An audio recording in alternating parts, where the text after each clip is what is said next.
Hi guys, and welcome back to another Generating Conversation with AVK. Today I'm joined by the wonderful Lynsey. Lynsey, welcome. Thank you. We're going to be playing some shuffleboard today, and I did just quickly brief you on the rules. Do you feeling confident? No, but you know. Yeah. Okay, that's fair enough. I'll go easy. Okay. Yeah. It's not gonna. Well, we agreed off camera first. I'll show the way. And that's a terrible start. So that's what not to do. That's okay. not to do. Okay. So after you. Oh, So obviously, today we're here to chat about the AVK Academy and kind of what it is, what it's doing for AVK. And just to kind of kick things off, what inspired you to kind of launch the Academy at AVK, and how does it address the industry's current talent challenges that we're finding? Okay. So we launched the Academy last year.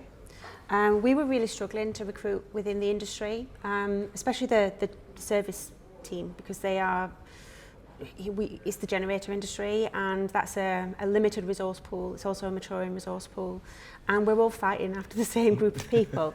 So we were really struggling to attract talent, but we also recognised that there wasn't really any good training out there in the industry that kind of ticked all the boxes that AVK needed.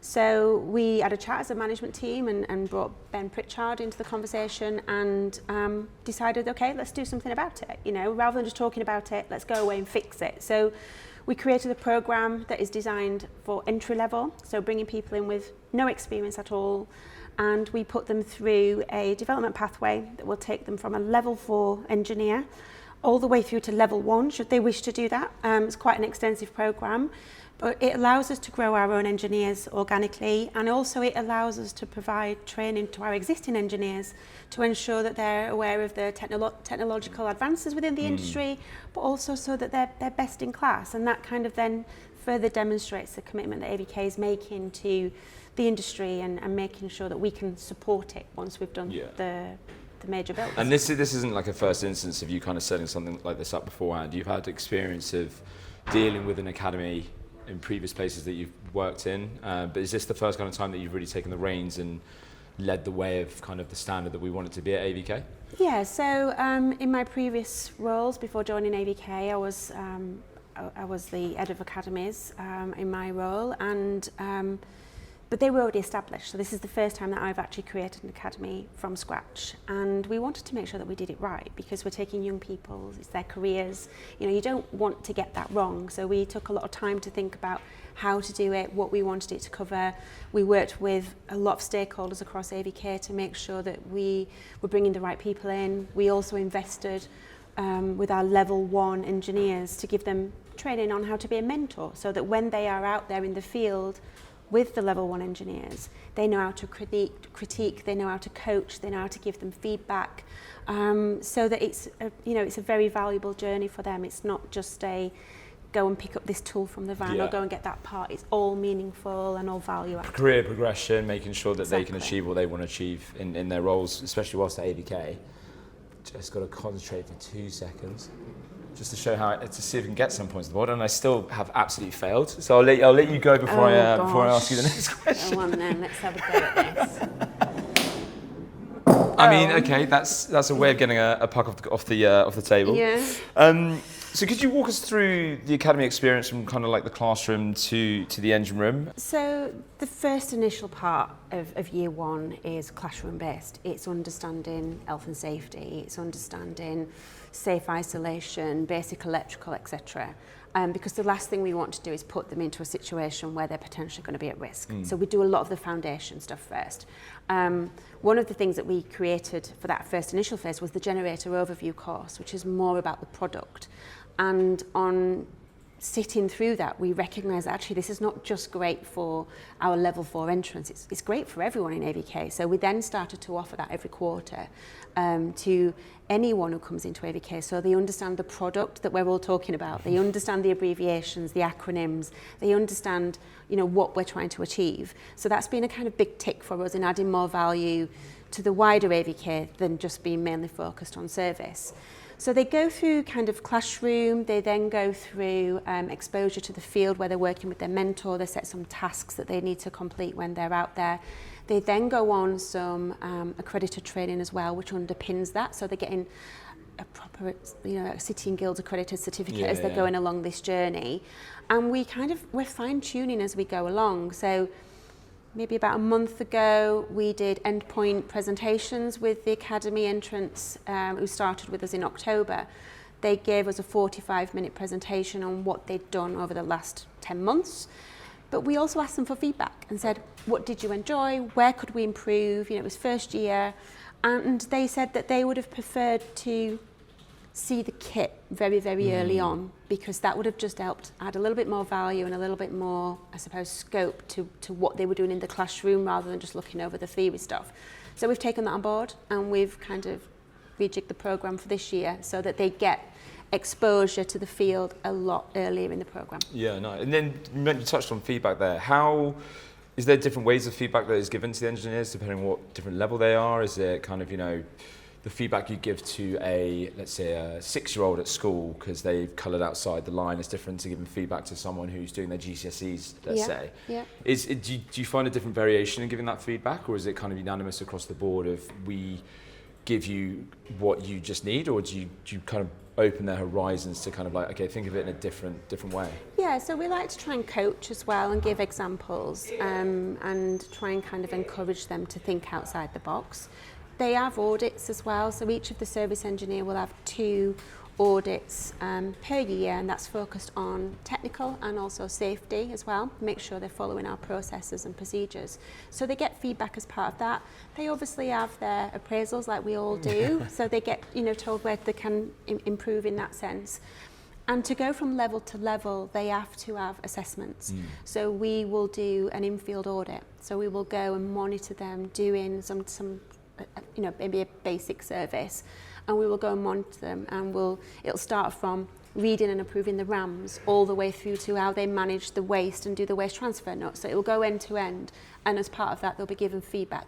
If they are successful, then they can move to the next level and the next development pathway that's appropriate to that. Great, awesome. I mean, you mentioned appraisals there. I don't want to think about mine just now. Well, let's hope that's because it's going to be amazing. Let's hope this is not in our appraisal. I know, this is turning out to be absolutely horrendous from my side. Right. Go. Oh my God. You put me off, Lynsey. I mean, yeah, you were showing me how to play this, Jake. So, I expected a little bit more. Oh, okay. I mean, yeah, that's with some authority there. Yeah.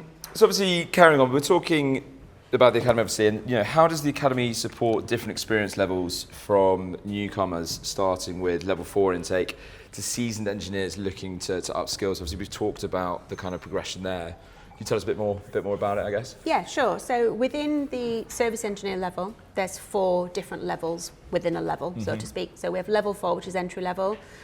We then have level 3. Now, the level 3 engineer is always the second engineer, so he's always supporting a more senior engineer, but obviously refining his craftsmanship as well along the way. We then have level 2. They can work on their own. They're what we class as an all-rounder. So they will go and do your minor and your major services and some small remediation tasks and maybe a bit of load bank testing along the way. We then have our level 1s, and they're what we call our subject matter experts, so our specialists. And at that point, they've chosen where their skill set lies. So are they more controls biased, mechanically biased, or are they then going to specialise in gas, which is obviously a new product that we've brought to AVK in the last 18 months. So at that point, they are what we call solution focused. They're the ones that we send to the problematic jobs, or we send them to the overalls, where we are going to do a full strip down of the engine and rebuild. So they're the ones that are very solution orientated, know how to fix, know how to come up with a programme of works to support what we need to do.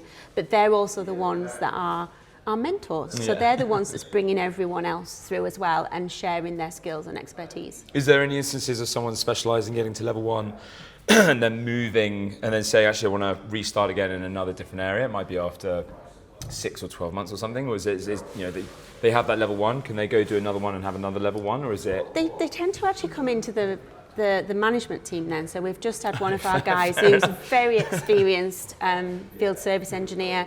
He's now stepped up to be a field service manager. Awesome. So he's now using his technical knowledge, 1, to support the client, 2, to obviously upskill his team of employees as well, and adding value in the academy on where it goes next. Nice, great. Right, I'm gonna have one more go at this Okay, to see if I let's can actually score some points on the board. No pressure, Jake. Yeah, I know, You're supposed to be this the is- expert at this. Yeah.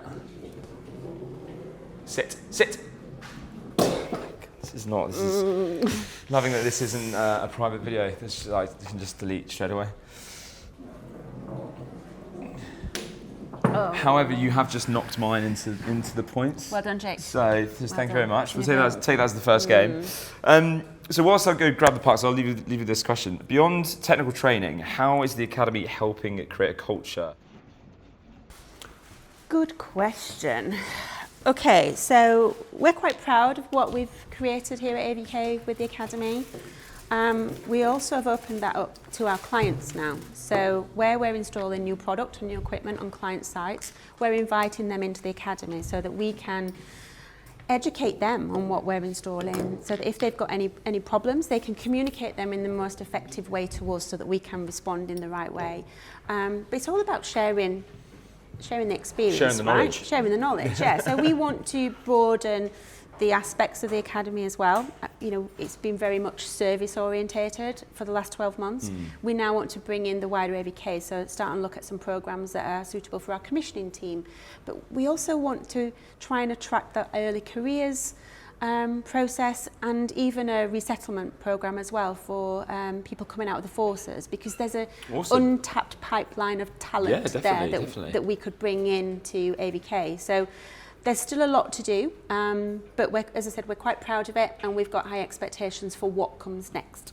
And how do you find the impact is different to, let's say, like an on-demand online learning system compared to being on-site? I'm kind of been a bit favouritism potentially here, obviously, because I'm running the on-demand online AVK Centre of Learning here. But how do you find the difference between the two of them is, and kind of like why is it so great to kind of have that in-person experience? Really getting to know them and getting them down and dirty, I guess, with what they're specialising in compared to maybe doing it online and watching videos. Yeah, I mean, it's technical, right? So you've got to be hands-on. Yeah. The size of the equipment that we work on and the risks that's associated with that equipment, you've got to ensure that person is competent, and you can only do that by assessing them practically. Yeah. So, of course, we're going to use the Centre of Learning to kind of underpin on things that don't need to be hands-on, such as health and safety related, system related, but where we actually need to see them work on the asset, on the engine, and on the equipment that's on the periphery, we need to do that practical involvement, which is why it's so key to bring them in face to face and put them out with an engineer as well. Yeah, definitely. That's fair enough. Completely trounced on me. I'll take that. Yeah. Kind of going into the kind of last area there. Obviously, you touched on external clients coming in and that kind of side. Like, where do you see this going in the next 2, 3, 4, 5 years? So definitely, we'd like to launch the resettlement programme. We'd also obviously like to have more of our clients wanting to come in, even clients that we're not just about to mobilise a major project with. Clients old and new can come in and access the Academy.